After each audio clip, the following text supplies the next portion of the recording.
پہلے تو یہ بتائیے گا کہ بڑی اہم ڈیولپمنٹ ہے توشہ خانہ کیس کے حوالے سے، اس پر بڑا سمپل فیصلہ آیا ہے، مختصر آرڈر ہے، لیکن یہ کہا گیا ہے کہ بشریٰ بی بی صاحبہ کو ریلیز کر دیا جائے، لیکن ابھی تک کچھ آثار اس کے نظر نہیں آ رہے ہیں۔ کچھ پاسبل آپ کو نظر آ رہا ہے کہ ان کی رہائی ممکن ہو سکے گی آج یا کل میں؟ دیکھیں بہت شکریہ آپ نے موقع دیا۔ دیکھیں پہلی بات تو یہ ہے کہ بشریٰ بی بی صاحبہ جو وہ ایک باپردہ خاتون، سیاست سے ان کا کوئی تعلق نہیں ہے، گھریلو خاتون، اور صرف انہیں اس وجہ سے وکٹمائز کیا جا رہا ہے کہ جناب وہ عمران خان کی ہے۔ نمبر 2 بات یہ ہے کہ آپ ان کی بہنوں کے حوالے سے دیکھیں کہ ان کی بہنوں کو بھی مختلف مقدمات میں خان صاحب کی بہنوں کو بھی ڈالا اور وہ بھی اس وقت جیل میں۔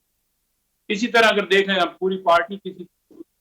اوپر اسی طرح سے جو ہے وہ کریک ڈاؤن جاری ہے۔ ہمارے 1000 سے زیادہ ورکر اس وقت اسلام آباد اور پنڈی سے جو گرفتار ہوئے جا رہے ہیں، تو یہ سلسلہ بند نہیں اور یہ سلسلہ جاری ہے۔ جہاں تک بی بی صاحبہ کی رہائی کا معاملہ ہے، آج آپ دیکھ لیں کہ اسلام آباد ہائی کورٹ نے ضمانت کا فیصلہ کیا اور انہیں رہائی کا حکم جو ہے جہاں تک بات ہے کہ ان کی رہائی کے لیے ہم نے چھوٹی بانڈ مچلکے جسے کہتے ہیں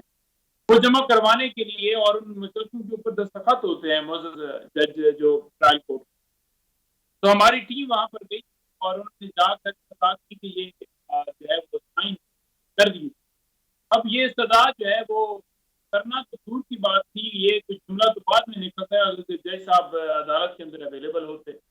جج صاحب نے تالا لگا دیا اور تالا لگا کے اسٹاف کو بھی کہہ دیا کہ میں جا رہا ہوں۔ لیگل ٹیم نے کوشش کی کہ کسی اور ڈیوٹی جج سے چیک کر لیا جائے، کوئی اور ڈیوٹی جج، اس ڈیوٹی جج صاحب کو بھی پتہ چلا کہ وہ بھی جا، پھر ایڈمن جج جو بیٹھے ہوتے جو سارا کنٹرول کرتے ہوتے ہیں ایڈمن ہوتے،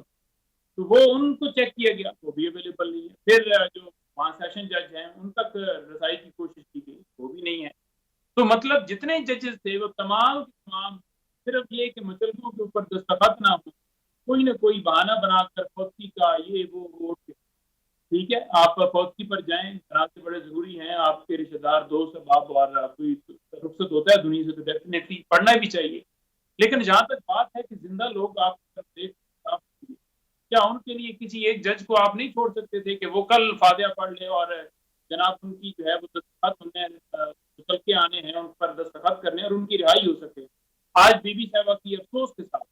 رہائی نہیں۔ اچھا، اب آپ کی موجودگی کا فائدہ اٹھاتے ہوئے مجھے 2-3 کچھ قانونی چیزیں ہیں جو آپ سے جاننی ہیں۔ ایک تو یہ بتائیے گا کہ یہ جو 26ویں ترمیم ہوئی ہے اس کے بعد اب کہا جا رہا ہے کہ جو تقریباً 40% مقدمات ہیں وہ کانسٹیٹیوشنل بینچز کو شفٹ ہو جائیں گے، تو آپ کے خیال میں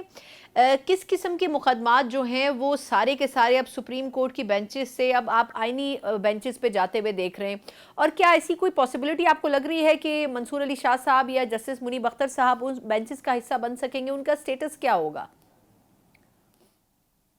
دیکھیں جتنے بھی کانسٹیٹیوشنل ہیں مقدمات وہ سارے اتر جائیں۔ فار ایگزامپل آئین کے کسی لفظ کی کسی آرٹیکل کی تشریح کرنی ہے تو اس کے لیے آپ نے رجوع کرنا ہوتا تھا سپریم کورٹ کے سامنے، تو اب وہ اس کے سامنے نہیں بلکہ اتر ہی جائے گا۔ فار ایگزامپل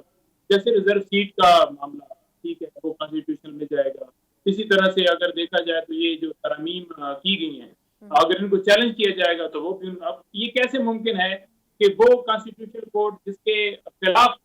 ہم اس عدالت سے رجوع کریں کہ بھائی آپ نہ بیٹھیں، اتنی یہ تو اس کی باڈی کے اوپر حملہ ہے کہ آپ اس کی ساخت کو کہتے ہیں جی کہ ہم آپ کو چیلنج کرنے آ گئے۔ اسی طرح سے باقی جتنے مقدمات فار ایگزامپل عمران خان صاحب کے حوالے سے یا باقی ملٹری ٹرائل جو ہے اس کے حوالے سے ایک سپریم کورٹ کے اندر اپیل دائر کی تھی حکومت جو 7 رکنی بینچ سے گئی تھی۔ پہلے 5 رکنی بینچ نے یہ فیصلہ کیا تھا کہ ان کا ملٹری ٹرائل نہیں ہو سکتا۔ اب وہ جو اپیل ہے وہ بھی اس کانسٹیٹیوشن بینچ کے سامنے چلی جائے گی، اور اسی طرح سے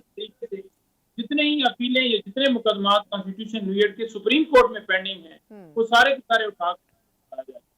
63 کا معاملہ جیسے پچھلے دن آیا کہ ایک جماعت دوسری جماعت میں جاتا ہے بندہ تو اس کا ووٹ کاؤنٹ ہوگا، تو اسی طرح کی نوعیت کے یا باقی 90 دن کے اندر الیکشن ہونا ہے، وہ چیز ایک چیز، اب ہر چیز جتنے امپورٹنٹ معاملات ہیں میرا خیال میں نکاح طلاقوں والے یا کسی کے کرائے کے مکان کا کوئی مسئلہ ہے وہی سپریم کورٹ کے پاس رہ جائیں گے، یا کوئی 302 کا کرمنل میٹر ہے، کسی نے مرڈر کر دیا ہے، 324 کر دیا ہے۔ اس کے علاوہ باقی تمام مقدمات جو ملکی لیول کے ہیں، جو آئینی نوعیت کے معاملات ہیں، صوبوں کے معاملات، وہ سارے کے سارے وہ سارے کے سارے آئین کے اوپر حملے کے ہیں یا کوئی بھی ایسی چیز، وہ سارے کے سارے سپریم کورٹ میں کانسٹیٹیوشنل بینچ کے سامنے چلے جائیں گے. چلیں تو اس کا وہاں پر کانسٹیٹیوشنل بینچ بنانے جا رہے ہیں، ٹھیک ٹھیک وہ بڑا اہم ہے. وہ اس وقت کی جو حکومت ہے وہ جو خود لیجیٹیمیٹ ہی نہیں، جو سارے خود چور. اب دیکھیں جو چیف جسٹس کا انتخاب کرنے والے لوگ ہیں، کل اگر آپ ان کی لسٹ دیکھیں کہ ان کے اندر کون لوگ تھے، تو وہ موسٹلی جو وہ لوگ بیٹھے ہوئے تھے جو اپنے حلقے ہی ہارے ہوئے، 50,000 وہ لوگ چیف جسٹس کا انتخاب کر رہے ہیں. اور وہ کیا انصاف کرنے والا پھر چیف جسٹس انصاف دے پائے گا ملک کو؟ بلکہ وہ تو ان کی فیور کرے گا جو اس کو سپورٹ کر رہے ہیں، جو جماعت سپورٹ کرے گی. کیونکہ یہ جماعت کے اوپر ڈیپینڈ کر دیے گئے کہ جو جماعت اقتدار میں ہوگی وہ اپنی مرضی کے مطابق ہائی چیف جسٹس لگائے گی، ہائی کورٹ کے کانسٹیٹیوشن بینچ کے ججز لگائے گی، یا کانسٹیٹیوشن کورٹ جو ہے وہ سپریم کورٹ میں کانسٹیٹیوشنل بینچ جو ہے وہ بنے گے سپریم کورٹ میں، ان تمام کے ججز وہ. بالکل ایک جو خود ہی چور ہیں وہ کیسے انصاف فراہم کر سکتے ہیں کہ آپ ان کے سامنے معاملہ رکھتے ہیں اور وہی کہیں کہ وہ ہم نے اب ٹی پی لگانا ہے اور ہم نے کانسٹیٹیوشنل بینچ بھی بنا. بالکل ٹھیک.